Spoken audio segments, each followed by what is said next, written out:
All right, so now we're going back. Now we're going back to Wig Out on the Wig Out tour. Right. How was it like? People showing up to those shows? Were they big cities? Yes. Small towns? No. And were people bummed on the sound of the new? No, because at that point it wasn't such a far step. Yeah. Right. It wasn't such a far step. It wasn't as big of a leap. So people could kind of like, oh, that makes sense. Yeah. Now, also keep in mind, I speak with people on the West Coast that that never saw Dave or Sean. So the only Dag singer they ever know is Peter Kortner. So to them, it's normal. Totally. And then also it's at a time too where people are kind of more open to ideas. Totally. And the way you learn about music is you go to the show. Yeah. And then you go, I didn't like the band, or I like the band. Totally. So people were really like kind of intrigued at the idea, and then the band was really good and could deliver a show. And so I think there were a lot more thumbs ups than thumbs downs. Yeah. But you're playing. Yes, in a big city there were people. You go into the small markets, very, very challenging. Lonely, sleepy Tuesdays. Yeah. You know what I mean? Really weird. Did you guys tour on that record for a while? Mm-hmm. Yeah, we did many cycles on that one. At the time, we had the Hermosa Beach House camp, and then we had like the DC Dag House camp, and so we kind of jumped between both spaces and just zigzagged, and we would do the East Coast for a bit, the West Coast for a bit, and then do like a lap in the middle. Yeah. That was like usually the summers, and that's how that went. And it was busy. It's very, very busy. Yeah. Very busy. And was that a bigger band that you were in after Descendants, or was it the same kind of level of back then? I'm gonna go with it's about the same level. Yeah, maybe the same level. Yeah, maybe the same level. Like maybe the same. I don't know. They're that's so weird because sometimes you go into a market like let's say like Dag would do better in Boston than Descendants did in Boston, but maybe that's because Dag was more of an East Coast band. Gotcha. Okay. Yet Descendants did okay in Boston, but at the time you're not talking about like, we'd play the Rat, and the Rat's what, 400 or 500 people? Is that what that space is? And Descendants would do okay. It wouldn't be bad. Yeah. Where Dag would do it, and it would be like kind of full. And then there are places where Descendants would crush, and Dag would be not happening. Yeah. So I think regionally, there's so many factors that tie into that. Yeah. It's not an easy. That's not an easy thing. You're now it's so different because you could do a show and you're competing with 5 other shows that night. Yeah. So super different. But yeah, it's true. I think they were maybe about the same. Yeah. I think they were maybe about the same, but there are some markets where one would have been more weighted and did more people than others. About the same. Did your folks come out and your family come out and see all the bands you were in? My pops would come out. My dad lived in Memphis. Okay. And so when Descendants would go through there, yes. Dag would go through there, yes. My mom, not so much until later. Okay. And then, like that. Yeah. So yeah, sometimes. But, it's pretty weird. Sometimes you have to wonder, like, is it safe to bring people out to shows? That's true. Remember, in Opposite Land, you can't really control the environment. That's true. You know what I mean? It's a very, very different context. Good point. Shows at that time were not necessarily safe. Yeah, that's what Ernie told me a couple weeks ago from Token Entry. He didn't want to bring his family out to that. You know what I mean? So good point. Shows were not safe. Like, example, and I don't say it in a throwing anybody under the bus. Like, I've seen people at shows get shot out of their shoes. I've seen people get stabbed. I've seen huge plate glasses broken over people. So, wow. It's like, the shows were not safe at all. Like that'd be the last place you wanted to bring your mom. Yeah. You kidding? I can't protect her in this freaking chaos. Head for the back. You know what I mean? Yeah, that's really true. It's Opposite Land. I don't think about it now. Like, my mom came and see me in the 90s. It's way different in the 80s. Totally different. It was man, come on. And now you're gonna go to like, okay, we'll just talk about context of Southern California. Okay, Southern California, punk shows were fucking gnarly, and they were nonstop fights, gangs, all and kinds it was of shit. Nuts, really uncool, nuts, Scary, and it was scary. And at the same time, the LA Police Department would train the riot squad on the punk shows. So a gazillion shows that I went to, you'd come out and be like, the riot squad would be just cracking heads. Holy and shit. Everybody got their ass kicked coming out of Olympic Auditorium or stuff like that. I heard stories about there. Just insane. Yeah. So, that's again, I came from opposite land. Yeah. I've been in the venue when the cops shot the tear gas at the dead Kennedys. Holy shit. And you're like, holy shit. And you're running for your life. Yeah. I mean, that's my punk world. Fuck. My punk world is like, okay, here's a dumb story of Fletcher. And that you've seen the flyer of the Bad Brains and Bad Religion with the skull thing playing Ukrainian Culture Center on Melrose. Yeah. Great. So Legendary. Okay, great. Legendary show. So here's the story with that one. We're talking about the violence in the world. For whatever reason, the venue sold more tickets than there was capacity. Interesting. So you have many people outside that had paid for tickets. Damn. That ain't getting in. And they're fucking pissed. As I would be. So back in those days, the term rush the door or rush the bouncer meant exactly what it was, where a mob of people would try to go in the venue and break the door down and beat up all the bouncers and level the place. Okay. So very different. Fletcher and I had gone up to the show and it's sold out. They're not letting people in. Yep. It's already like helicopters and chaos. Just fucking chaos. And I had attempted 2 times to get through the door with the rush the door thing. Yeah. Unsuccessfully. So now I bail back to the van. Fletcher goes back and Fletcher, for being a big guy, was always really good at sneaking in like a vent. And he could sneak in a vent or through the kitchen or some weird. Like he'd just figure out a way, a way to sneak in the shows. Yeah, like crazy. So he's on the roof of the Ukrainian Culture Center, trying to figure out how to get in. And I'm hanging out with Hank in the van. Okay. And the cops Is this Hank? Is this Hank? Not Hank as in Henry Rollins. It's Hank Jacobson, who's the drummer for Con and drummer, Hermosa Beach folklore punker guy, still doing well playing in punk bands. Okay. And so we're hanging out and riot squad and the cops are beating everybody up. And there's a bang on the door and the door swings open. And it's El Duce from the Mentors. Holy shit. And so El Duce is like, dude, is it okay if I hang out in here? Because it's fucking a little crazy out there. And we're like, holy shit, it's El Duce. Come on in. And so he comes in and we kind of talked shop forever until the show ended.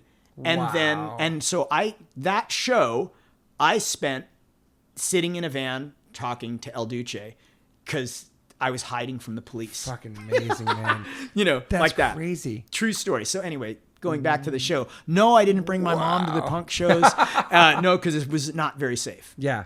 Yeah, you wouldn't do that. It's like a survival thing. Yeah. That's more like a survival thing. I think about when my mom comes see me in the 90s is way different. And now I'm going to segue back over to before you were talking about Token Entry and talk about like punker bands. Yeah. And so the first few times that I played CBGBs, even with Dag Nasty playing CBGBs, I was actually intrigued when guys that were more like the Harleys of the world and more like known for like inner city thuggery would like come out to see like a Beach Boys chainsaw pop band or a emo core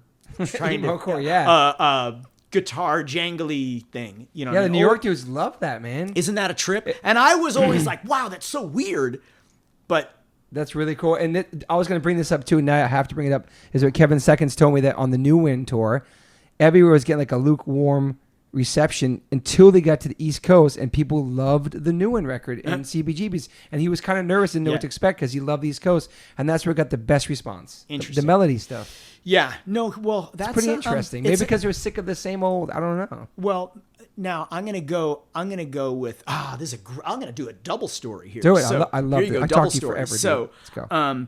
Descendants, The Farm in San Francisco, 7 Seconds, and Doggy Style. Sick. On the same bill. Great. Okay, so I knew of 7 Seconds because I read it on Flipside magazine, and I'm like, holy shit. That's the guys with the makeup, or they do like the baseball thing under the eyes. That's so cool. So cool. Now, at that time, Kevin was on point at being able to totally work a room. And it was the first time that I had heard big sing-alongs like that. And he's very, very good at it. Amazing, and it was like, man. holy shit, that guy's got it down. Now, the opposite to that is Brad X. Okay. And Brad X and his weird Doggy Style thing. And Brad X walks up onto a all-ages show with a 6-pack of beer, and he doesn't drink. And he says, stage dive contest. And now he's going to do a stage dive contest, and the winner wins a 6-pack. Wow. And so any straight edge, that's crazy. Yeah, and it was just, I mean, people flying off the rafters. Just for the Crazy. 6-pack. And the barn was like, I don't know if you've I've been in the barn. The Yeah, I barn was remember. it's like a big room. Yeah. A big friggin' room. But anyway, that's that. Wow. One of my that was the first time that I'd seen 7 Seconds, and Kevin really rock a crowd, and you go, oh shit, that guy's fucking.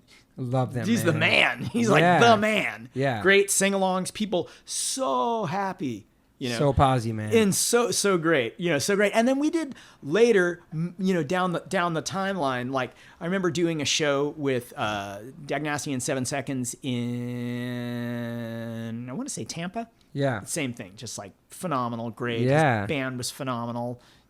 Just a very commanding front guy that really knew how to get the soccer chant going. Mm-hmm. Really cool. Yeah, and like his songs, like Not Just Boys Fun, and a lot of the songs he was singing about, Trust. Yes, it's pretty bitchin'. Yeah, dude, Pretty cool. nobody's singing about stuff like that back then either. Yeah, it was pretty cool. Yeah, he certainly had locked into a more positive flip on things. Yeah. A pretty positive flip. And I think people identified with it. It was cool. It was super fun to see. Yeah. Super fun to see. Great band. I want to talk about Enjoy record because that was like the first record, I think, where they introduced the farting on the records and stuff, and like a different level of chaos. Yeah, I was talking to Milo about that too. That record's like one of the not experimental, but very different for a lot of the discography of that band. I think that, but I love that record, man. It's a great record. It's a great record, and it's a very different record. And like, the way I approach the bass production is too very different than. Enjoy was actually recorded twice. First time we recorded it, and we recorded it and didn't really like the way it had tracked. Got you. And so we went and toured the songs live and then came back and recorded it again. Holy shit. So there are songs that like Doug Rides a Skateboard and songs like that come out on weird like bootleggy things. That was the first session. I didn't know that. That's interesting. Yeah, that's where that was. But I think that remember before at the beginning of the conversation where I was talking about being able to embrace things that were more angular. Yeah.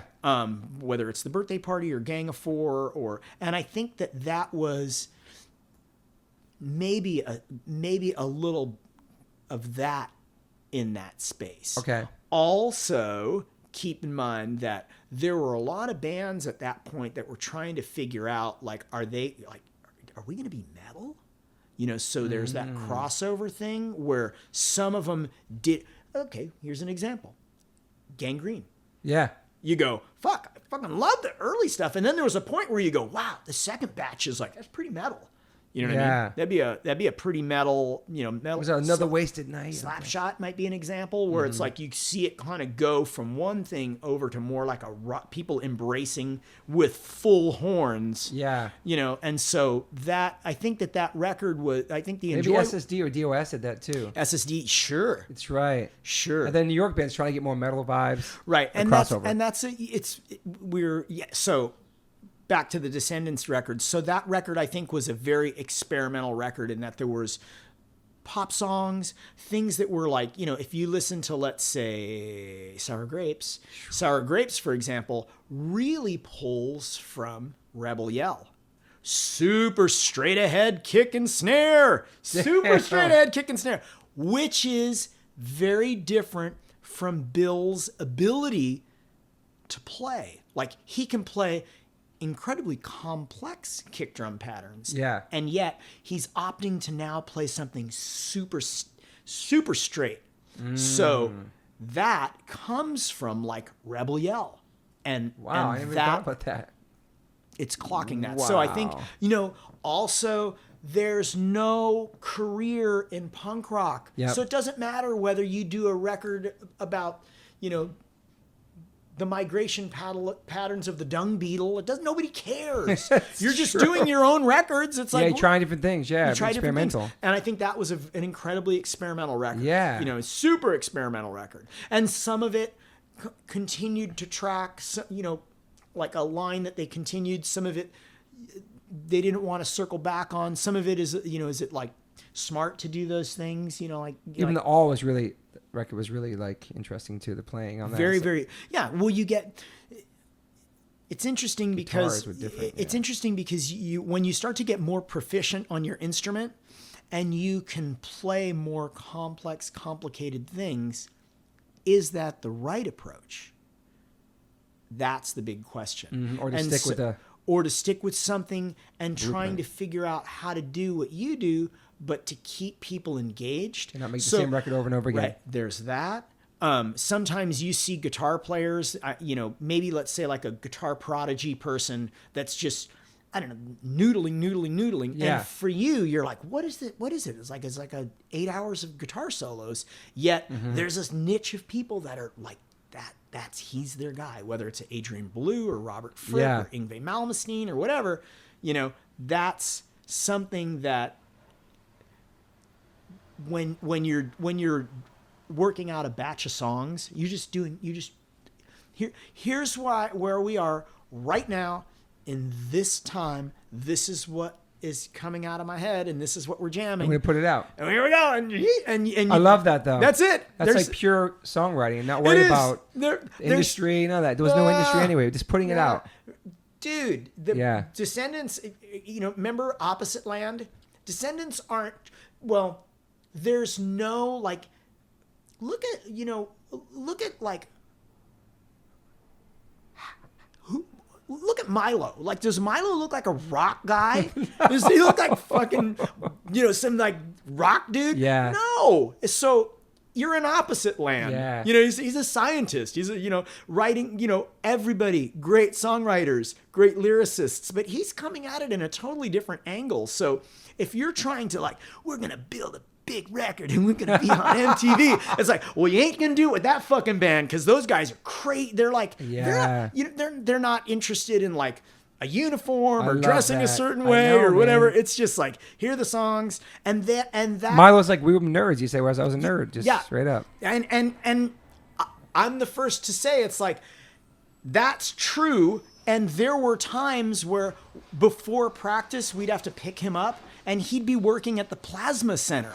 Like he's like that guy. So that's legit. Real. That's not fake. It's real. Yeah. But somewhere in his brain, there's also this guy that's can sing heartbreaking love songs or pissed off at something or whatever, and it's like that comes through. He said to me too, like you, he wasn't social. He was like a shy guy, but when he wrote the song, came on stage, he became a different side of him, expressed himself. So when I we'll go back over to Milo. So Milo's my knowing Milo was more like he was a runner in high school. Okay. He's a runner. That's right. So, yeah. He's a runner. And so I would see him and be like at the traffic light at Pacific Coast Highway in Artesia, and he'd be jogging in place waiting for the light to change. It's crazy. And you just go, oh, there's the runner guy. And it wasn't until later that it clocked to see him sing. And then when you saw him sing, you're like, oh my God, that's like a nerdy scientist guy that really fucking leans in on songs and can sing. And it's not like, he has a certain genuine timbre to how he attacks a vocal. Yeah. And there's, again, I delicately use the word pure. It's just like, it's super sincere. 100%. That's just super sincere. You can feel it. Yeah, just super sincere. This sucks, and and that's what it was. Just being totally honest and pure. So that was so going back to that record, super experimental record, funny, crazy. You can't say, in retrospect, like, should you have written another batch of songs? Do you do that? I don't even know. I'm looking through the windshield going forward. I'm not looking in the rear view mirror. I can't even undo that. Yeah. That's like that's like, here's where we are. This is the batch of songs. It's very Black Flag in a way, where it's like, here's the batch of songs. Ba-boom. They go out there. Some people are going to get it. Some people are going to be. We love it. That's all that matters.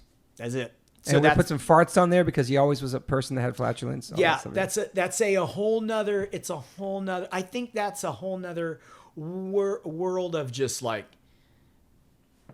No, it's like doing something like that might be a career killer, right? And at the same time, it was super on board that there is no career in punk rock. Yeah. Nobody cares. It's a weird, niche-y, strange thing. Yeah. You just do it because you think it's funny. I wonder how many records would it sound like that if it never changed and never was going to be a career for punk rock. Punk rock was always going to be something that people couldn't do as a career. I wonder how that would have changed the sounds of some of the amazing records that came out after that. If there wasn't like a goal to do it as a career and do it for your future and just put him out because you made him pure out of pure sincerity and passion for the music and just put it out there with no goals whatsoever. I wonder if the records would have a different sound to them if punk never broke, I guess. I don't know. Maybe. I mean, it also opens the question of where people are right now with technology and being able to record their own music and how it's filtering out there. Yeah. On that timeline. Yeah. Things that might be super popular in a space, or YouTube or some kind of space where you're like, really? I don't get it. That's interesting. I think that in the punk world, there wasn't this, there was no corporate structure to it. No. So it's opposite land. Yeah. It's the opposite of how you see things. There's no Live Nation and shit like that. No. It's totally different. I know. If anything, it was just Golden Voice. And that was the very early beginnings of that. And those are punk kids. I'm gonna say something without throwing anybody under the bus and just say Golden Voice. And then I'm going to look at you and say, you know what Gary did, right? And then for those of you, and I don't say it, Gary Tovar, I love you. You're a rock star. Thank you for doing all those shows. Gary did other things at those shows too. Oh, I didn't know that. And everybody's got to do their research, and you go, gnarly. It's fucking gnarly. Oh, I didn't know that. Okay. Hustling. I'm looking into it. Yeah. Go hustling. But because there's no, it's weird and wacky and strange and crazy, It's like, again, what? You're worried about the 8 people in Gainesville? Yeah. It's like, yeah. Who cares? Yeah. Just do what you think is cool. Let's get to Field Day. Okay. Wait. All Ages Show was...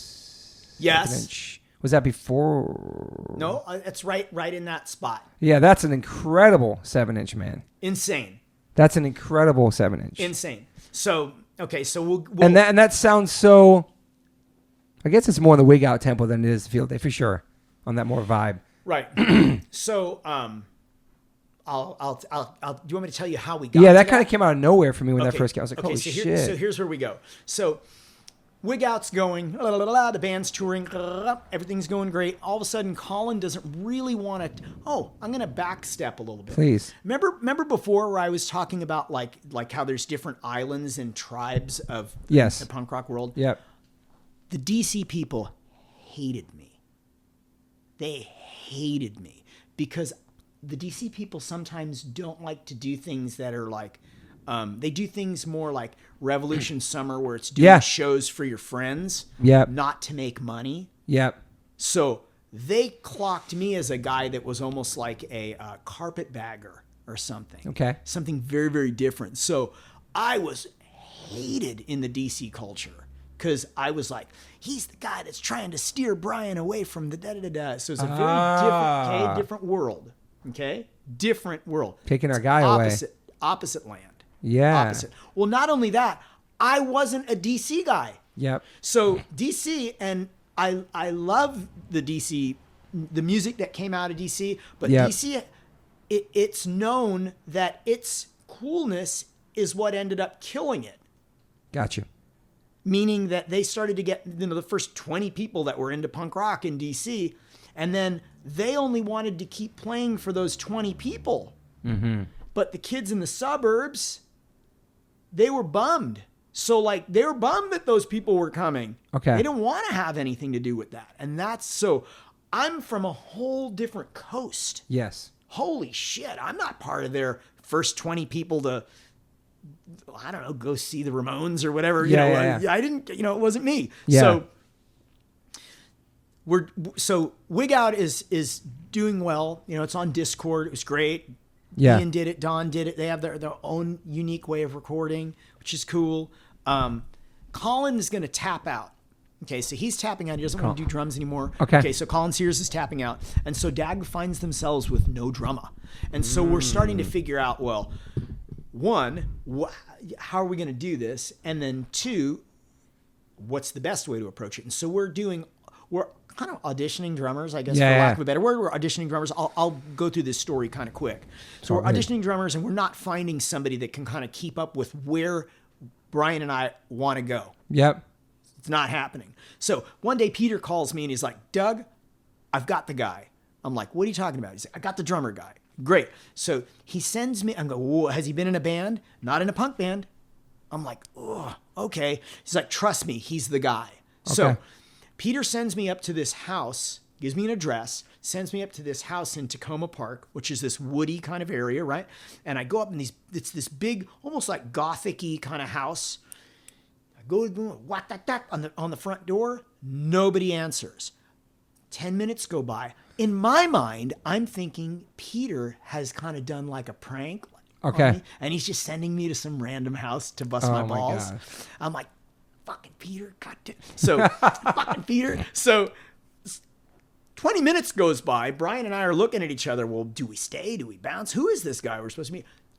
About a half hour in, this beat up BMW pulls up, and this guy steps out, red hair, no shirt, just walking his dog. Hey, I'm Scott. Totally oblivious that he had made somebody else wait half an hour.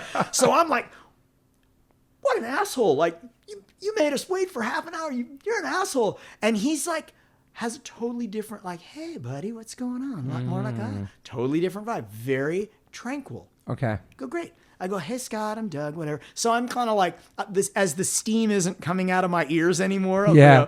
Peter didn't set me up, right? So, okay, cool. He's like, yeah. I go, well, where do you play drums? He's like, I got drums set up at the house. Cool. Brian and I load in gear. And so it's the first time we're going to play with this guy. Boom. So, okay, Scott, have you ever been in a punk band? No. Do you know anything about punk rock? No. Well, hold on a second. How's that going to work? And so I was like, well, what do you do? And he's like, well, I play in a funk band and I travel. I go, yeah, well, tell me what you do. Scott at the time was so proficient at his instrument that he could play drums with one hand while drinking a Mai Tai.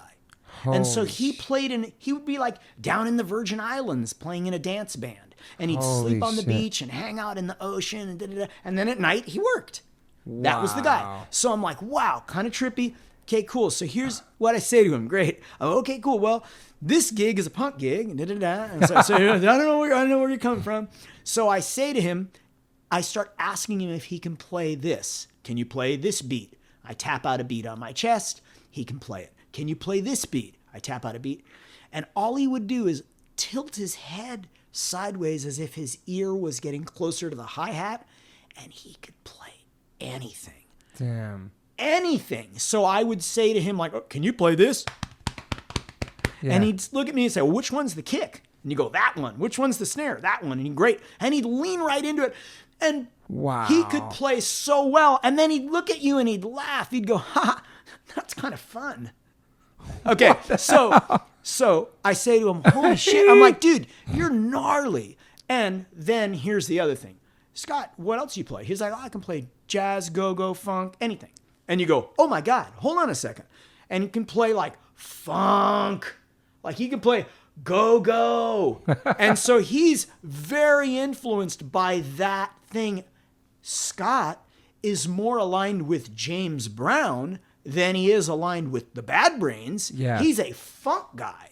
He is a funk R&B, go-go swinging, red-haired white kid from Tacoma who can play. Yeah. So I say to him, well, dude, we're getting ready to move to Los Angeles. Do you want to come to Los Angeles with me? And he's like, when are you leaving? 10 days. He's like, yep. Holy shit. On that conversation, he decides he's going to move in with me. And he's like, okay, cool. We moved the whole band to the West Coast, and now we're back at base camp Hermosa Beach. Fuck. Just like that. And Peter too. Yeah.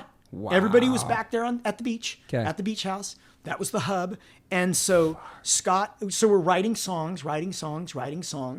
And we're going to kind of go at the first batch, which would be Where All Ages Show, You're Mine, that batch of songs for that 7-inch. Okay. We were going to do the next recording on Giant Records.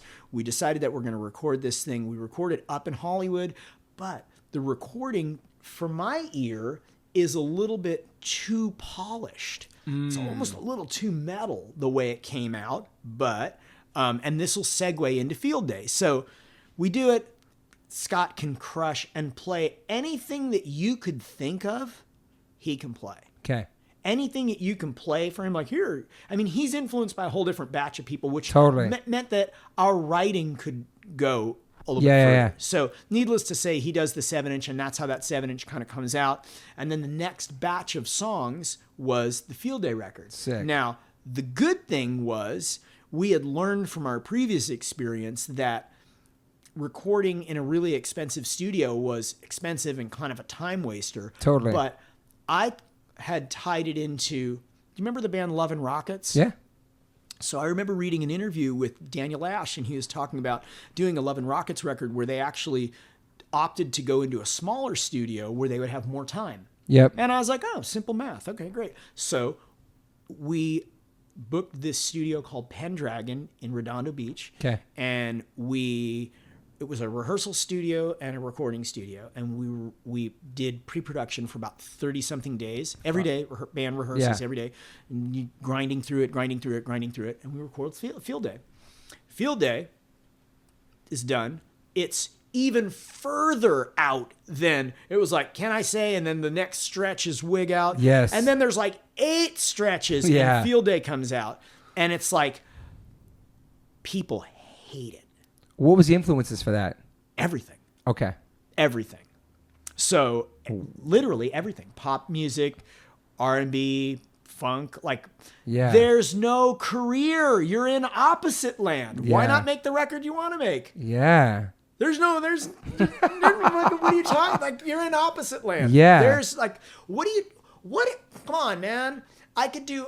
Look, you take an artist, let's say like Lou Reed or something, where he's like, he'd make a record that's just straight noise. Yeah. And you go, oh, well, that's interesting. He was on a major label. Now you take it all the way down to some punker band that's on an indie label. And it's like, you're going to do whatever you want. And we just were like, okay, cool. These are a batch of songs. Let's see how far we can explore different corners of the, for lack of a better word, pop market or thing.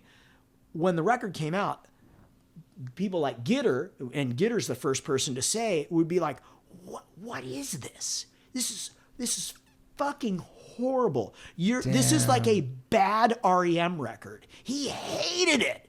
Damn. He was mad. Is mad. And so we're like, oh shit, I don't know. Like, where you maybe like, I don't know, maybe where you like, maybe you're cooking and then you like put too much paprika in something. Yeah. And you're like, was it too much? Did I go too far? Was that too much? But you guys loved it. We fucking loved it. Yeah. Loved it. We were super proud of it. And then we went out and toured it. People were not feeling it at all. But they would come to the show? Come to the show, arms crossed. Oh, great. Not one of the play faster. Play faster. Shit. So we knew it was great, but we knew we had really flipped the boat upside down. We had flipped the boat upside down. And so it would have been more prudent to like, okay, everybody stop, back to Los Angeles, take 6 months off, and we're going to write another batch of songs. That would have been the smart, educated version. But in opposite land, it's like, by the time we got back, Brian, who could be kind of sometimes like, I'm over it, fuck it. He was already auditioning for another band. He was just like, fuck it. Peter was already back on the East Coast. Fuck it. Scott was already like, I think at that time was already like auditioning for the Cult. Damn. Like he went up. I'm going to Arena Rock. And how many tours you do on Field Day? One. Wow. One tour. And so it is a very unique, incredibly ambitious body of work that some people totally get and love. Sometimes it's the entry point for some people to Field Day, and then they work, or to Dag Nasty, and then they work their way backwards. Yeah. And there's sometimes it's so funny because some people really get it and some people really hate that record. But there are bands like I know Bad Religion did a record like that where it was the one with the space on the cover, and they don't really play it, and it was just like a weird. Brett talked about it. A weird wonky Stranger record. Than Fiction? I'm not sure. No, it wasn't that. It was, I don't know. Backmore. Unknown something or other. Yeah. He mentioned on the podcast, but he mentioned like this. He said it under his breath. Yeah. On the podcast. And so that's just one. So that's kind of, that was a very. I got one like that too. It was a very unique. It's okay. You're experimenting. I mean, what is it? You can't make the same record over and over again. It gets boring. You have to experiment shit. You have to try. I think you have to try things. You have to try things, and then so that kind of brings us to the present day of what am I actually working on right now. Yes, but there's other ones before the Cottonmouth King. Shit. Okay, you want me to? I do. I'm gonna pump over. We're gonna do part 1, 2, and I could talk to you for hours, but real quick, where did the name Field Day come from? That's a Peter one. Okay. So I don't know where he got that. And what about Denko's? Where is that? That's where they would go and party. Okay. And that's somewhere in Tacoma Park. Tacoma Park is Denko's. Okay. Yeah. It's the name of the area or something? A house. Okay. Like a house. Okay. Yeah. And those guys, Peter sometimes writes very like real characters and is like, there really is a Hal. Yeah. You know what I mean? There really is a Mark. Yeah. It's like, there really is a Mrs. Tuma. There really is a Leo. Like, I love that. And sometimes it's like, but then he never shared any of that. It wasn't until now that it's like, oh, okay. Here, just so you know, like, this is what it is. Yeah. So I'm going to answer your Cottonmouth Kings thing. So, what happens to you after Field Day? The band all disperses. Okay, they're bummed. Everybody bails. It's a wrap. It's a wrap. Boom.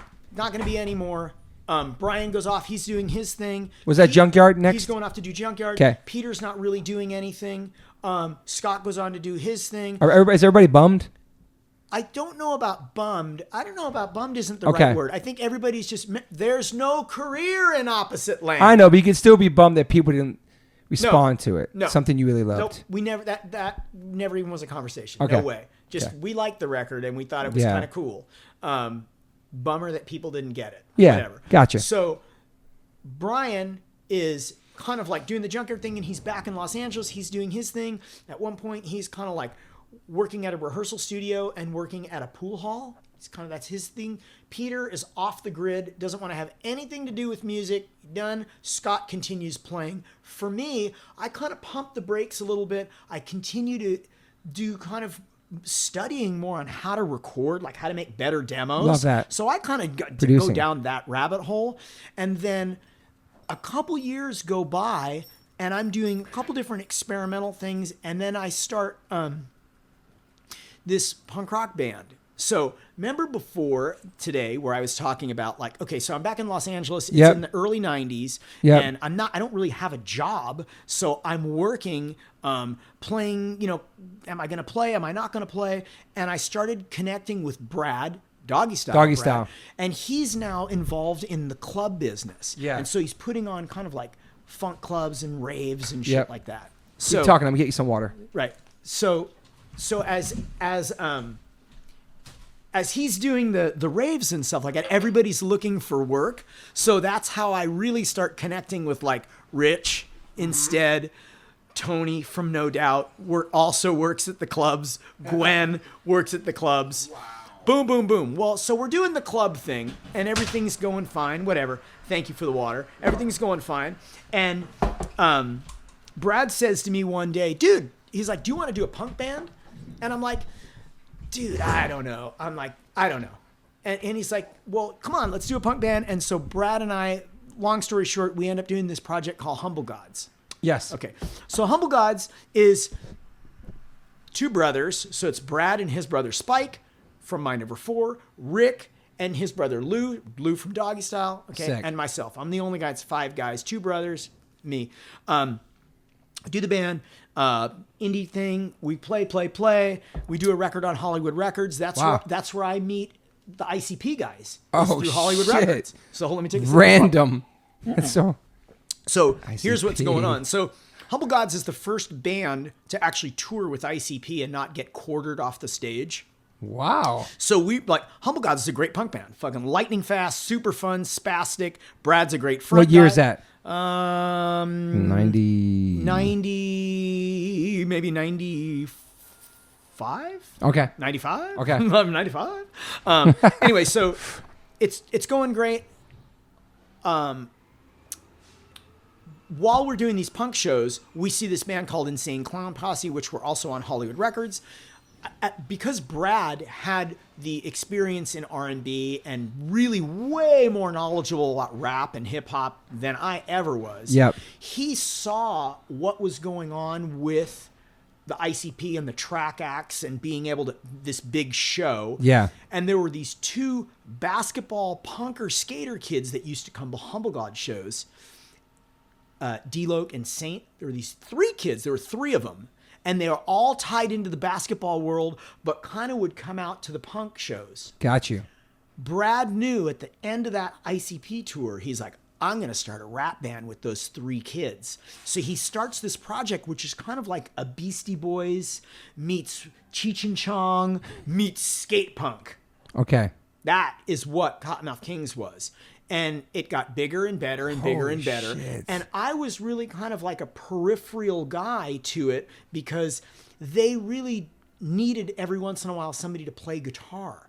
Got you. So I ended up playing on a lot of recordings and writing songs. And they were big too, man. Yeah. Pretty big. Sure. You played live with them too? Sometimes. Maybe 2 or 3 tours. Wow. But they didn't really need a guitar player. Yeah. It's a whole different trip. But anyway, that was how that came about, was through the Insane Clown Posse. I've never knew Doggy Style singer.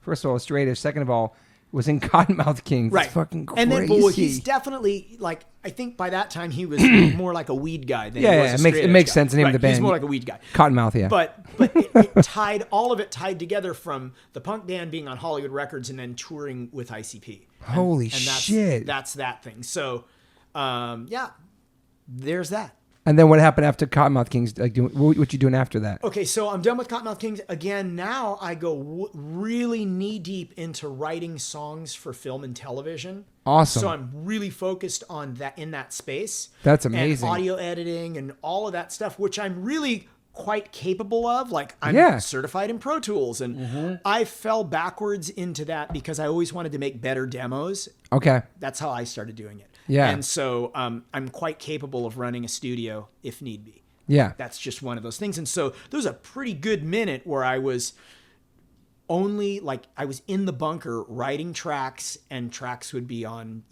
Comedy Central and shit. Like Holy shit, that's awesome, man. That's a whole nother tentacle. That's a whole different world to get into too. Like, it is what it is. You just so yes, there is a one of the cars on the train is a guy named Doug that wrote songs that would be like on a Lewis Black show or some freaking thing like that. You go, yeah, I did that too. That's really cool though. Yeah.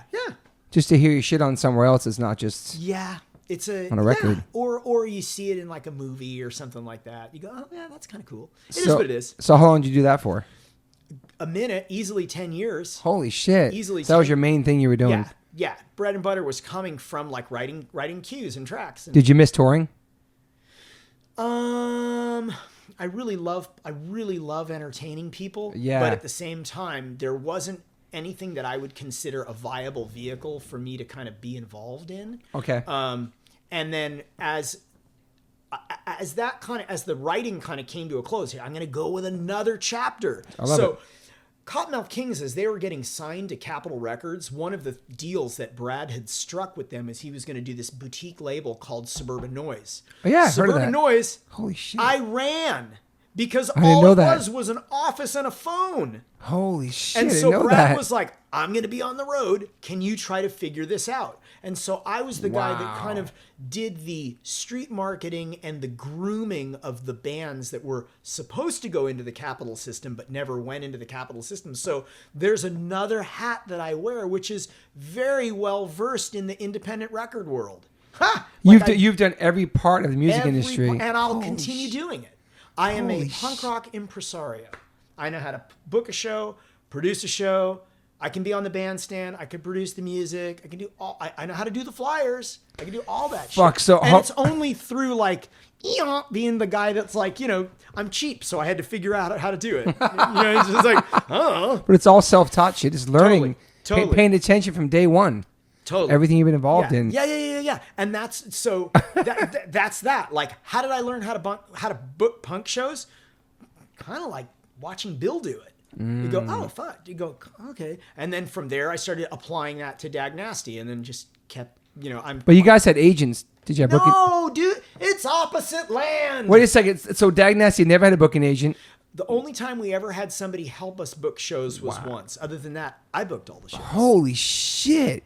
True. And Descendants? They have an agent now, but back then. No. I'm going to go with Jordan booked a chunk of it and Bill. Okay. I'm going to go with Bill. Like, Bill was the guy. He was the point guy.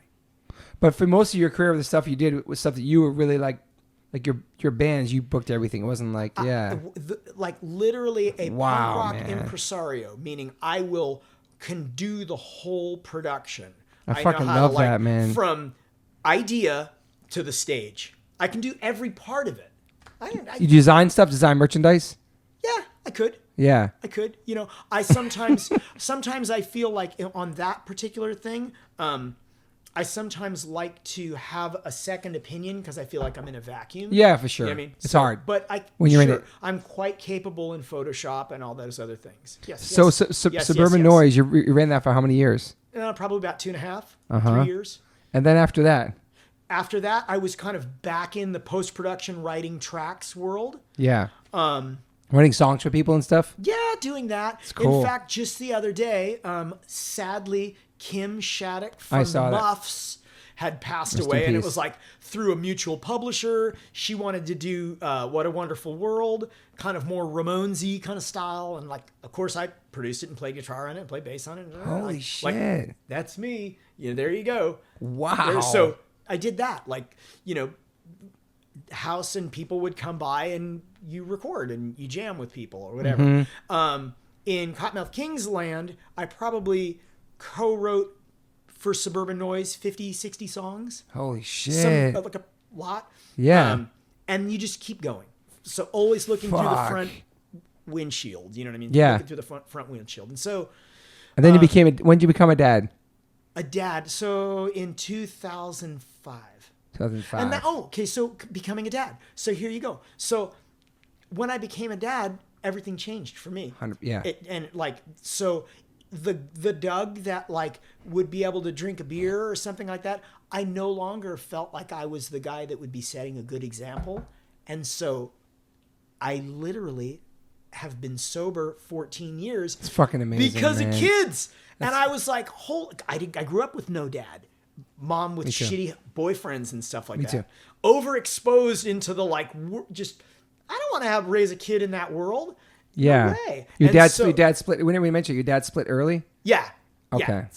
Yeah. They divorced, but he was always around. But unfortunately, because I was so far removed, it was more like a relationship like with an uncle. Yeah. That's my. You know what I mean? I didn't. So when you become a dad, you want to. It's me too. My dad died when I was 3, and my mom raised 3 boys on her own. Right. She had boyfriends. They were never good enough for my mom. Yeah. And then you become a dad, you want to be fucking. Well, it's insane, it's man. a game. It's a huge game changer. And when you're trying to when you're trying to lead by example, just on that, you go, all right, I'm going to lead by example. And then you really have to do inventory of who you are as a human being and how, how are you're going to be the biggest influence on this kid. And are you going to be a good influence or are you going to be a toxic influence? And I opted to go for I wanted to be the best I could be. And one of it was, I can't drink in front of the kids. You can't do that. And so my kids, what's fascinating is my kids, they've never seen me drink. In fact, they would laugh at me what are you talking about? Dad doesn't drink. Where, my wife and I have been together for a while. When we first started dating, we'd go out to the clubs and we'd go hang out and stuff like that. But once kids came around, no way, Jose. I feel like it's our job to be a role model. Totally different. So wow, that's how I stumbled backwards into being the guy that just I do the things that work and the things that don't work, I ditch. I love that. It's cold turkey. Just totally stop doing that. And that's I'm one of my biggest strengths and biggest weaknesses is that I'm a super strong cup of coffee. Okay. I'm really, really intense. And sometimes people can really migrate to that, or sometimes it turns people I love your energy. Sometimes people are like, that guy's he's too insane. You're high on life, man. I'm super, and for me, it's great. Yeah. I kind of do my thing. Yeah. And so, but I respect that I can be sometimes a bit just too intense for people. It's just too. But it's coming from a good place, not coming. It's passion. It's you know what I mean. I'm when we were talking about producing shows and stuff like that, and what I'm currently working on. It's I don't mean to, but I can outrun people when it comes to I'm the guy that's I love entertaining people. Mm-hmm. And part of entertaining people is I have to jump on the phone and talk to people and set up shows and meet other bands. And it's that's part of the gig, which is a whole nother job to the guy that's up there on stage. Yes. It's a whole nother thing of the background of how that works. And that part of it is I freakishly love too, because it's a way that I can connect with other people. Yeah, I was going to say that. It's also like solving a puzzle. Yeah. You know what I mean? Where you go, oh shit, we're going to be in Dallas, and you go, where do you want to play? What are the good venues? Da, da, da, da, da. Who are the people you want to reach out to? And because I've been doing it for more than 2 weeks, I'm quite proficient at it, and I kind of know how to drill into it. And so, I am the guy on the bandstand, and then I'm also quite proficient on the back end of the business. Yeah. That part. You know it all. I mean, you've been through all of it. You know what I mean? You've been through majors, independent labels, all that stuff. Gosh, yeah. I've done, I think maybe 3 major label deals and probably a dozen indie deals. And they're all great and challenging and have pluses and minuses to doing it. Now we're really in opposite land. It's now the canvas has changed so much. Yeah. I don't even know whether that is a smart play or not. For some bands, that's a good idea. And then for other bands, I don't even know if that is if that's a recommendation. It's just all you're trying to do is maybe just trying to make the people that show up happy. Exactly. Yeah, for sure. That's kind of it. It's like fruit closest to the ground. Just, XYZ showed up. You just go, okay, cool.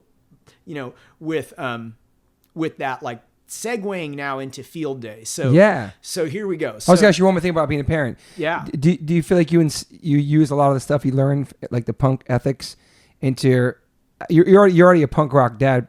We know that, but instill that into your children, like the stuff you learned through music and traveling and being a punk rock kid and doing a lot of things yourself and teaching yourself things and all the time. And what's all the time, because what I've fallen into a space of approaching things in a very not one size fits all. Yeah.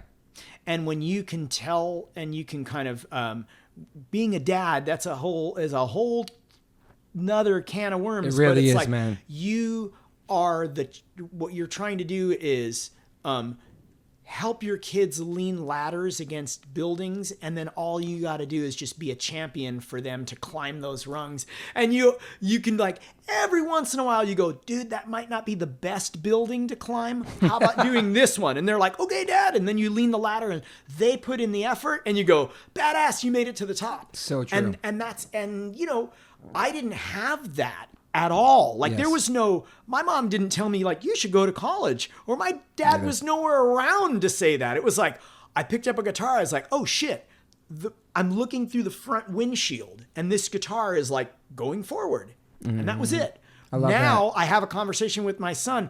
My kids are, both of them are really smart, very, very different. My daughter, super creative, more like almost like a Lady Gaga kind of a character. Like that. Teeny bopper, sing, you know, she's more very social in the in that like Wizard of Oz, in the Wizard of Oz. My son on the other side is more like Albert Einstein and Jim Carrey. Okay. And so he's 2 is incredible, but the challenge is always trying to make sure that he does the things with his acumen, that he does good things. Yes. So as a dad, that's the trick, is it's like you have the ability to do, both of them have the ability to do anything really. Yes. And it's like, please do good things. Mm-hmm. And if I can instill that happy, healthy, safe, kind, courteous, honest, respectful, you know, if I can instill those things at the teeny bopper age, you know, by the time they get to the, you know, he's 14, she's 11. They tend to get to a certain age. They kind of know the deal. And then there's what's also funny is that neither of my, I don't know if you want to talk about kids that much, but neither of my kids really, my daughter sings, but neither of the kids are really interested in music and have no context to punk rock or what I do. And they don't, and so it's really weird. Like I asked Luca the other day, Luca, where are the Ramones from? New York or London? He's like, I don't know. He's like, I don't know. What are you talking about? Why are you asking me that? He's like annoyed. Like, why are you asking me this? You know, so I love that. It's pretty funny. And then every once in a while, somebody will be, something will happen. I'll be out and somebody will say, hey, can I take a picture? Yeah. And you go, sure. And you take a picture and then they'll say, Dad, do you know that guy? You go, nope. Why'd they want to take a picture? You go, they like the music. You go, oh. So I love that, you know, man. and I shrug it over. Oh, okay, cool. It is what it is. But being a dad keeps you really focused. It really does. Man, it makes you really focused. You have a lot of stuff to do. And sometimes you, in a way, you have 2. So you know, in a way for me, it was kind of a spot of like kind of just doing inventory and realizing how was I going to be the best dad I could be, with flaws and all. Of course, you know, not perfect. You know, yes. go, oh, and there are times you drop the ball and you make bad decisions. And parenting is awesome, scary, insane, rewarding, fantastic, scary, awesome, insane. It's like, oh my God. I agree. It's a journey. It's a journey. And, every day, and it goes by in a blur. It does, dude. And you, you know, again, my kids are so funny because it's like, my kids are funny because they trip out that I like talk to people. You know, they're like, Dad, you know, I'll be at the grocery store and, you know, I'll just start randomly talking to people. You're a social guy. You talk to people. Yeah. My kids are like, dude, for our New Year's resolution, we don't want you to talk to people. Because I embarrass them when I go out. Talk to strangers and shit. Don't talk to strangers. He told us not to talk to strangers. Now you're talking to them. And so it is what, you know, it is what it is, where it's like, you know, I try to be the best dad that I can be. And sometimes it's like, they don't want me to talk to strangers. They don't want me to talk to other people. You know, kids are different. They totally are. Max, like, you embarrass I'm supposed me. to text the parents. You know, it's just a whole different thing. But it is. Have they seen Field Day play? No. Invite him to the Cali show. It'd be awesome. Maybe the bigger one would do. I don't know. They don't. Again, it's, dude. Think of something that's like something that you do that. Well, Matt, for your son, it's different because he's interested in music and stuff like that. Where my kids, that's just like, what is that? Like, what is that? It's just annoying, Dad, just making noise. What is that? What exactly does he do? Why does he leave at night and then he comes back in the middle of the night? It's like they have not only no context to it, they kind of know, but they really have no idea. Dude, that's so like I'll play them things. None.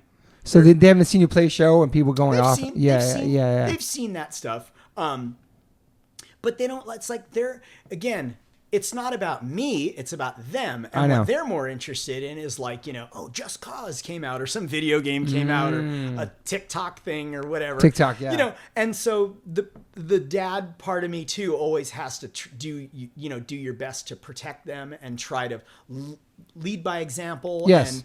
And there are times where you're making a decision that isn't necessarily one that you want to have above board, and you kind of have to steer the ship in the right direction and hope that they connect. Sometimes you have to make decisions where you're even questioning yourself, where it's like you're wondering, like, is that safe for the kids? Is that safe? And that's we're in a whole different dimension for that, right? Yeah, especially now. But that's all you can do is, I know on my end, I just try to instill in them, just try to do good things, be good to people, try to do good things, either one of them could do something pretty incredible. And I remind them, I'm like, if you can solve how to build water systems for other cultures and you want to go install water systems in Africa, badass. Like, that's the greatest thing ever. Yeah. Not to be, trying to instill, not to be consumers. Trying to be people that give back and, add to something. Yeah. You know what I mean? I love that. But they're very different. They're very different from each other, and they're different kids. And it's cool. Being a dad's really cool, and it's also very it keeps you hyper focused. It really does, on the stuff you got to get done. Keeps you younger too, I think, for some reason. Yeah. To keep up with them and all that stuff. Yeah, you try. You try. I like I said, my kids are funny because I tend to be more just like, I'm so squirrely and unique that they're just like, eye roll. Oh my God, Dad! Because I'm the guy that goes and I go to the soccer games and it's like all the parents, the parents just like, I'll talk to the parents and they're like, I'll be telling some strange story and they're like, Dad, let's go, where you go, all right. I love that, man. Yeah, it's funny. You're outgoing, so it's like I am, and I'm also in a spot where it's like I can only be myself. Of course. You know what I mean? That's all you can do. And it's like, I'm not like the other dads. Neither am I, man. I feel like a total weirdo when I'm there, man. And I ask them, I'm like, guys, I'm like, I am not a dentist or a lawyer, so I am very, very unique. And sometimes that's really, they get it. Yeah. Or shall I say, sometimes it's the bane of their existence, yet all their friends want to come and hang out with me. You're cool. 100%. Your dad's the best. And you go, but my kids just think I'm crazy. They think I'm, they just think I'm crazy. Yeah. But it is what it is. So I know you got to go, but this has been amazing. But I want to know about Field Day, how they came about. Okay. In a nutshell. Whew, the big broad strokes. Whatever. Okay. So, Field Day basically is an extension of Dag Nasty. And Peter and I have rebooted this where Peter sang on Wig Out and sang on Field Day. And we had a conversation about a year back. And the question was whether or not any of the Wig Out stuff could be performed live. And what made you think about it? Did you miss it or something? No, it was just one of those things where in a weird circumstance, Brian and I had jumped on the phone and we hadn't connected in a little while, and we started talking a little bit, and I was like, that's kind of, I was like, I don't know, would that work? Would it not work? And he's like, well, maybe, blah, blah, blah, blah.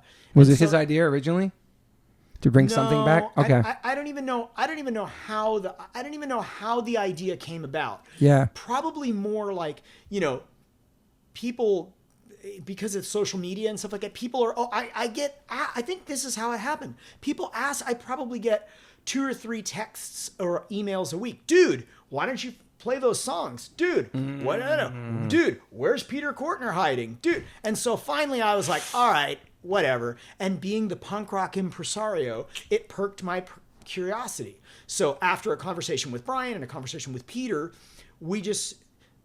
Brian got busy because of his Bad Religion cycle. And yes. Peter and I kind of just opted where we were going to start this project called Field Day. And it's basically, we go deep into the Dag Nasty catalog as kind of where we are right now. Yes. And then literally like we're writing songs as we're going to move forward. Too. Yeah. So it's like, that's kind of where it is. We've been doing,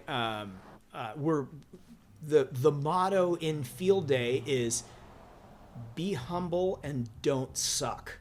Yeah. So we really appreciate that people come out and want to hang out and are kind of honored that people want to come out and hear the songs. Yeah. And then at the same time, we realize how much the songs mean to other people. Yes. So we don't phone it in. So there's 2 parts. The part about be humble, we're incredibly humble and grateful. And the part about don't suck, the band is Dragon Slayers. They're amazing. It's just it's insane. So good. It's insane. I've seen it.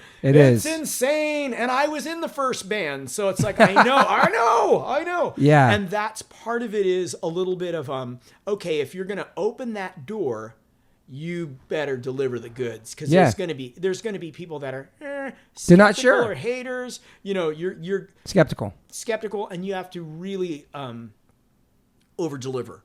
And so that's kind of what Field Day is. And as we've been rolling it out, we play we kind of play one weekend a month. So we're doing, we do a lot like we're in the East Coast. Yeah. We're getting ready next shows are going to be up in like Chicago, St. Louis. And then we're going to be doing some Texas dates. That's awesome. And we're going to be doing some Northern California dates. And if you're trying to track it down, it would be Field Day Sounds. If you just Google that or you go Field Day Sounds in Facebook, which is probably the easiest place, and you'll see all the dates. And so we're really doing lots of shows, and we're going to probably do most of the what you'd call major markets for the next 9 months, and then start hitting some of the secondary markets. And then we're going to go handle some territories where Dag Nasty never went. For example, South America. We're talking about Japan. We're right on the fence of doing Rebellion Fest, and so we're kind of just like rolling. It's just rolling. I'm super happy where it's going. It's moving very fast. I'm humbled that people want to come out and hear the songs. Yeah. And it is a juggernaut. The band is just raging. It really is. I know it's insane. I know what to expect. And I went to see you guys at the Viper Room, and it was just from the first song to the last song, it was just so tight. It sounded so good. The energy was so strong. The crowd was great, and just hearing those songs, they sounded perfect. Even at some points, I closed my eyes and listened to it. It took me back to a certain time in my life, and it just, it was wonderful, man. It was a wonderful experience, man. It is a. You should be really proud, man. I am proud of it. And then there's also like I'm also just as excited about like new material that we're working on, and it's like we're gonna keep going, and if people want to come out and see it, cool. We love it, and we're gonna keep going. And if you're a fan of that, Can I Say, Wig Out. There's some people, it's funny because some people really want to hear the Field Day stuff. Mm-hmm. Some people want to do, just give me the Can I Say stuff. So we're learning too, like, every room might be different. But I thought the set was perfect when you guys mixed in there. We just barrel into it. And what's, again, it's, we don't phone it in. The band's really It's really really good. great, It's really man. really good. It's intense and it's fun. And we're doing a show together. I'm excited about. Yes, in fact, we're going to be doing November 23rd. Yep. H2O Ignite Field Day at the Garden Amphitheater Yep. in Garden Grove. And I just added my son's band on there too as an opener. Oh, the first band of the night. really Yeah, cool. Rend. Yeah, I they're gonna love play. it. I love it. Yeah. There you go. So be fun and crazy. That show be is super interesting because it's going to be like a relatively small room, Yes. lower stage, no barricade. So I just went calling there. it It's crazy just small. like stage dives and sing-alongs. I love it, So yeah. get ready. If you want to come and sing along and you want to sing safe or whatever, like there you go. You get your opportunity. It's gonna be real. I'm excited about that, and like I've just been spreading the word as soon as I got it. Like me and a bunch of friends got matching Wig Out tattoos, and like I'm excited to have you guys. It's a perfect time for you guys to be back, I think, and I think everybody should see it. And I think it's and also there's also a Dag Nasty touring and there's a Field Day touring, Right. So people know that it's two different versions. And out. so Peter and I use the name Field Day, so it's super clear who's showing up, and so that's where we are. So people know it's not confusing to the promoters, it's not confusing to the fans. You go, oh, Field Day, that's Doug and Peter. Yes. Great, and it's very very clear. And it's cool. You know, it is exactly what it is, and I think that. It's so fun, man. It's really fun. It's made it kind of cool where it's really Peter really hasn't been on the Field Day subject. Like Peter really has not been doing a ton of music, so it's super fun for him, which is kind of Since cool. then, yeah. And then also what's incredible is that Peter and I get to hang. Yeah. And that's what's cool too. So when we do like when he lives on the East Coast and we're based in Los Angeles and he comes out, it's like he'll stay with me at the house. Like he and I bunk like same hotel great, rooms. man. It's like we hang. And that's kind of cool too, where you have a relationship with somebody, a pause, and then like you're kind of like another chapter of a relationship. Yeah. You know, a friendship, which is really cool too. And have him like being like coming out of wherever he was in his life and come put back on stage and playing these songs. It must be a trip for him for sure. It's very bizarre because remember where he left off was in Opposite Land. That's right. So That's right. He only knows remember before we were talking about the show in Philly? Yes. Right? Yeah. Where you guys were in Philly and it's like, I don't, the things that maybe Toby's eyes have seen where it's like, maybe you've seen 7,000 people, 10,000 people, 20,000 people play it and you go, wow, shit, that's what that looks like. Mm-hmm. He's never seen that. Yeah. So it was great to have part on of it stage. is also not to maybe not to shock him, Mm-hmm. not to, it's like, he's a different guy. He's not, he is, man. He's can be, a little bit more reserved. And so the friend in me really is protective of him too. Yeah. And just like, go slow. That's the thing. When I saw you guys, these guys put me on blast and said, "Come on stage." I didn't even know what song it was. I was a fan up front the whole set. I was there. I came to be a fan, and then I got asked to be on stage. And then once I realized what it was, I did it, and I was excited. So I was going to do the exact same thing to Peter, but as soon as I saw him, I didn't have the heart to like put him on the spot like that. Right. So I brought him backstage. He saw the band. And I said, "I got to tell you something." And he was with his wife and his mother-in-law. I was like, "Fuck, I can't put this guy on blast." So then I told him, and he was so psyched. Right. Then we just did it because I didn't want to put him on the spot. Like, right. I couldn't do that to him.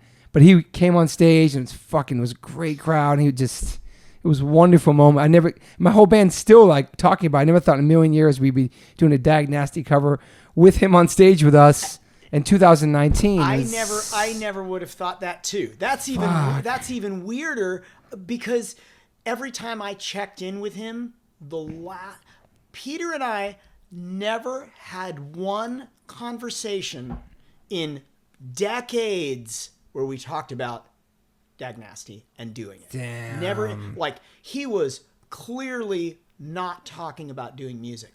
He's just into other stuff. Yeah. Studying and reading and learning and, being married and stuff like Social work. Yeah. No interest in doing that. Yeah. That's why, it was even a bit surreal the first few times where I had spoken with him. Yeah. Like, you really want to do this? And he's like gung ho, and we just do it. We make it work. We make it. It's a bi-coastal band, and we make it work. And we. My drummer lives in Jersey. The whole band lives here. Yeah. Yeah. We just make it work. You just make it work. It's a whole nother. We're not in opposite land. We're in the new version. Yeah. And so that's it. And we're doing as many shows as we can. So lots of shows. Yeah, I definitely want to do some more shows. Try to make it happen. Get some more shows with you guys too, because I think it's gonna be a perfect combo. Like my whole band's so excited to even play with you guys. It's gonna be really. I know that's a whole young and new audience. Yeah, when we're done with this, we'll have a conversation about more shows. Well, there's that, and like I know you guys just did the East Coast. We just did the East Coast, but there's other stuff always.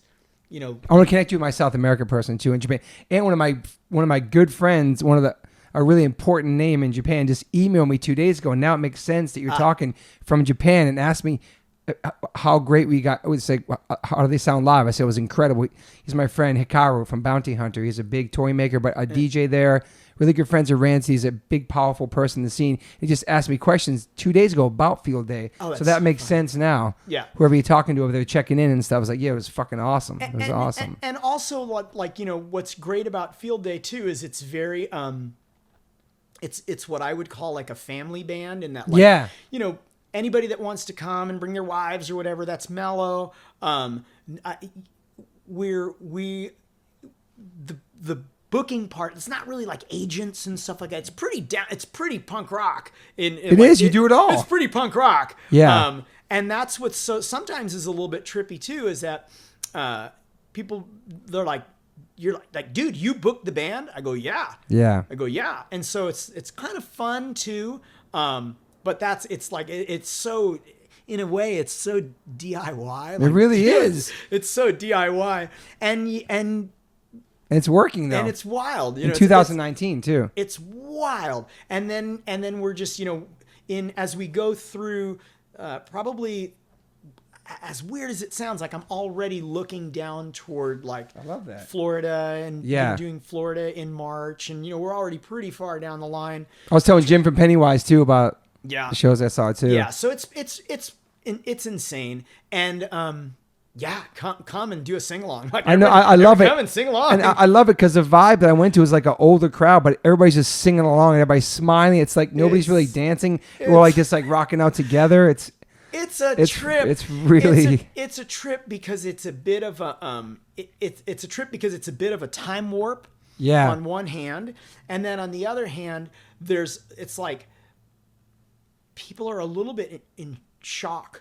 I think they're in shock. I gotta agree. Because they're like, holy, Not in shock. I was so fucking pumped from it. It's a I was blown away by it because then the curtains fucking open or come up at the Viper Room. Like, first of all, these guys are playing Viper Room. I haven't seen a punk show there in years. And then it comes up, and then there you guys are, and then just smashes right into it. It's like, oh, holy fuck! Like, where am I? I'm in a fucking time warp. Yeah, it is. That's time what warp. it felt like. And the other thing too is that we don't really like. There's not really a lot of pause in between songs. No. We cover a lot of ground, I like that. A lot of material, and so it's song, banger, which is very Ramones style. Yeah. We just rock into it. But anyway, you can add what did they for? We're right in. But long story short, it's like the Field Day thing it's rolling and it's moving very, very fast.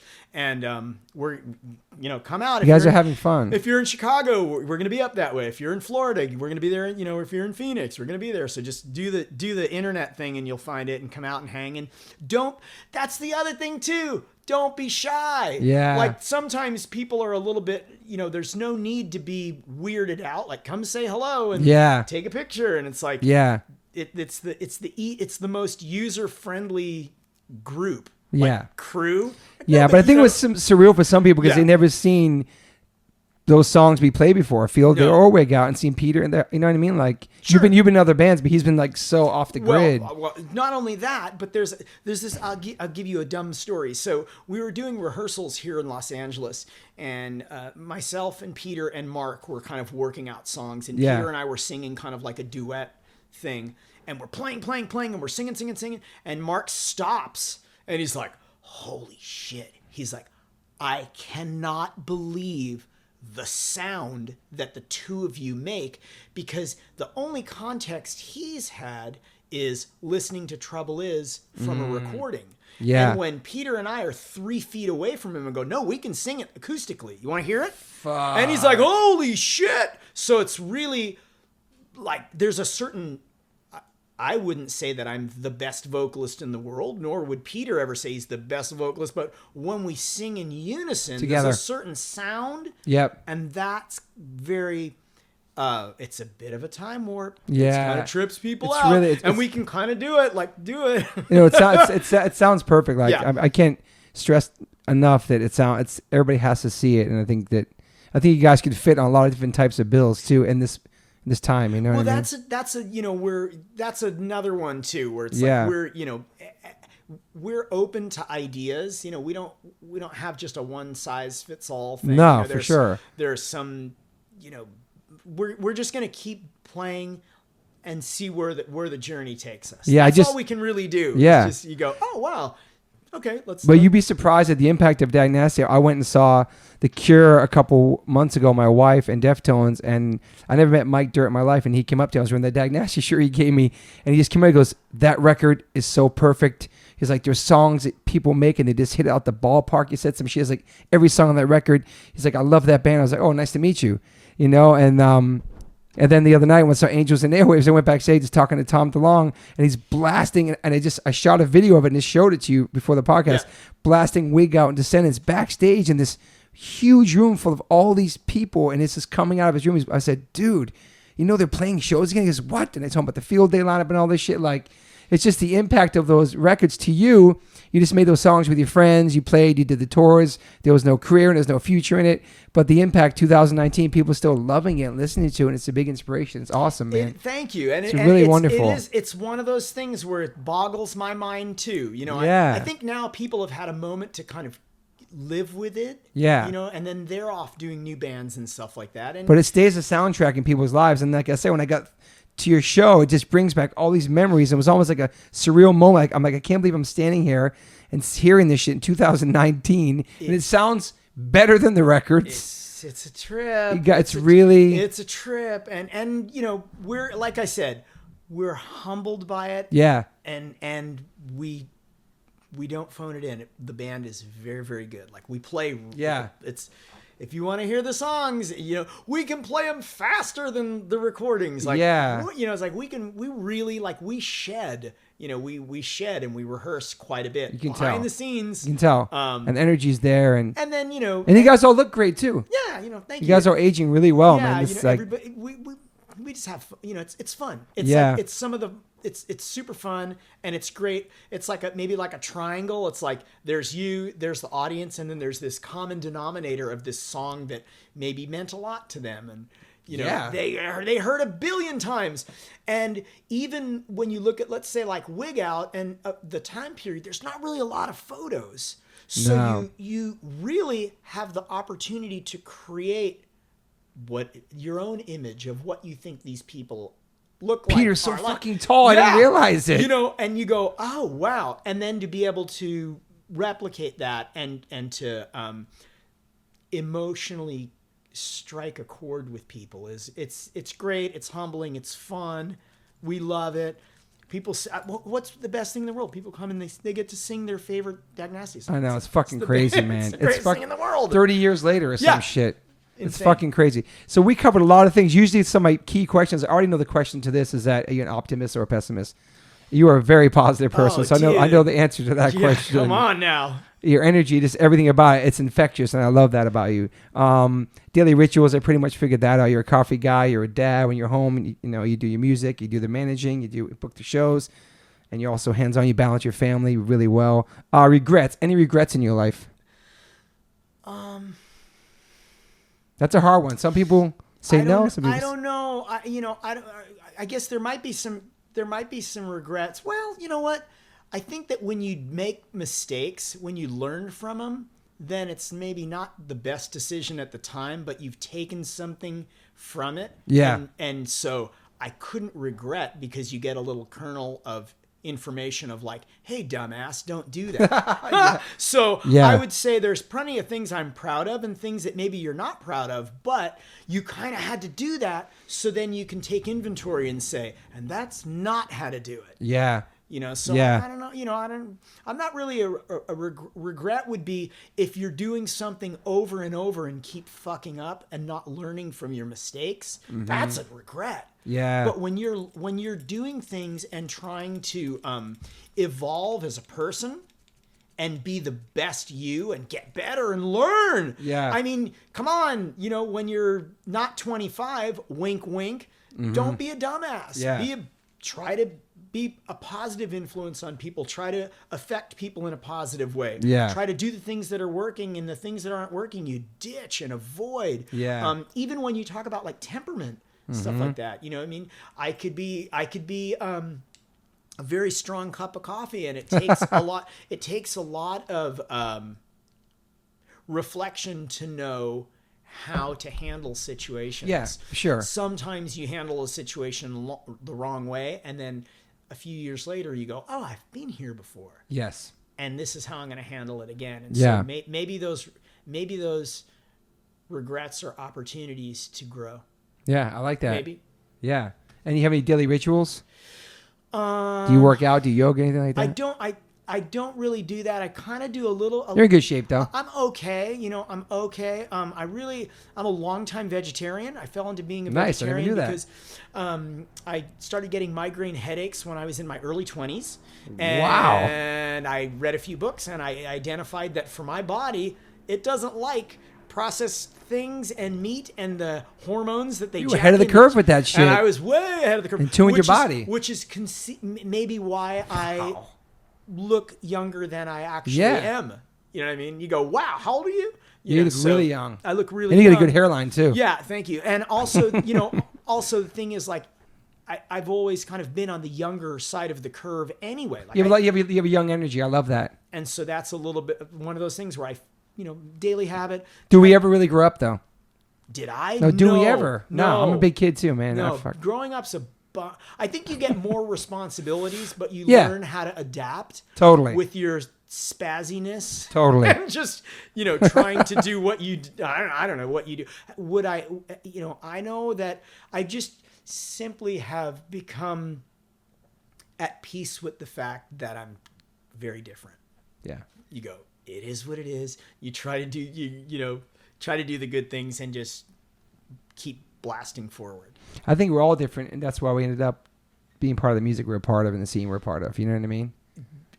Yes. And there's some kind of magnet maybe that draws you to that. Like, here's where I'm not going to say weirdos, but here's where the people that are maybe a little bit more open-minded or a little bit, I grew up in a very liberal household, playing in Southern California, punk rock with a very liberal audience. So I'm exposed. I'm like really have very, very broad peripheral of how to accept people. Yeah. Where it's amazing to me when you see people that are really narrow-minded. It's crazy, man. It's like, wow.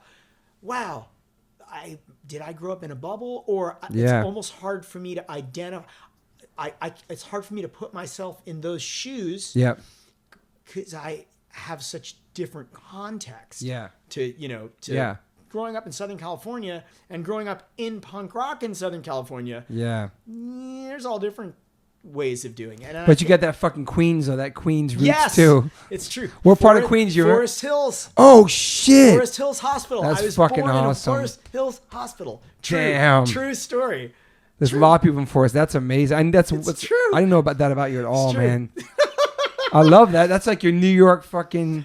I don't. Man, you're a New York hardcore baby. See, I don't know. That's Queens is cool. That's really cool. Yeah, it's a. I'm trying to work on a show there right now. Oh, you are in Queens? Yeah, I'm working on. Did you get in touch with Jake? Yeah. Did he hit you back? No. Oh, we're gonna make this happen today. But that's a whole other story. But I'm. No, we're gonna talk about that. That's my boy. I'll get on that. But I am trying. So for the people that, I guess there's some people here that are music people. Yeah. And you're like, great, hi, music people. And then there might be other people that are just, they want to connect more on the positive message. Yeah. And for those people, I say, hello, Nice to meet you. I'm Doug. Thank you for taking time in your life to allow us to have this conversation. I hope you're well in your space, in your life, and wherever you are. That's great. That's cool. Do good things. Try to be a good person. Yeah. Hopefully, thank you for taking time to have, let this conversation be part of your mind space. Yeah, I like That's that. really cool. Yeah. That's really cool. Because I know you have a lot of other things. You could be doing Netflix and chill. And, you could be doing other things. So thanks for letting us talk, Yeah. And then for the music nerds, you go, dude, I'm a music nerd. Text me. I'll try to give you the answer. Yeah. But I get calls or I get texts and emails all the time. People, when are you playing fill in the blank? Yeah. When are you playing fill in the blank? Believe me, we're trying to get to all the spaces. And now the listeners know this guy does everything. I do He's everything. doing it all, and man. so here's one for all the people in Boston. I'm trying to get up to Boston, but something is really weird in Boston with the way they're doing the venues and stuff. So it's a little bit of a challenge. We are going to get there. We're going to get to every city. I am not a shy person when it comes to like getting on the phone or emails or texts. Yeah. And so if you have a venue that you think I should go to, reach out, talk. It's cool. Let me know. Even And DM you on Instagram. They can start a conversation. Easy breezy. Yeah, I'm incredibly user friendly, and we're not like, not doing one city versus another. Yeah. It's like we're gonna get to all of them. In fact, there's a reason why I'm not going to Vegas, and that reason has to do with something at the end of May. Wink, wink. So just believe me, I know where you are. We want to get to those cities, but we're pacing it all out. Amazing. I know exactly what it is, and I might be there with you too. We're pacing it all Might out. be there together. You never know. Well, I want to thank you for all the music you've been a part of that inspired my childhood.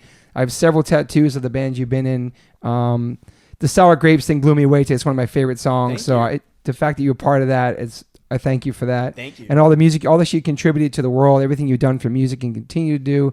And I'm really excited about Field Day being back. And I appreciate you calling you a friend. It was great reconnecting with you a couple months ago. Now we're playing together. Just everything you've done with your life, I appreciate it, and the world appreciates it. Even though it was something you do with your friends and it wasn't a career thing, it wasn't everything we talked about. It meant a lot to a lot of people, inspired a lot of people in this world. And you should be very proud of that shit. Thank you. When you drop the pebble in the pond, it's amazing to see how far out the ripples go. Yes. And here you are, several decades later, and people still love it and right back at you.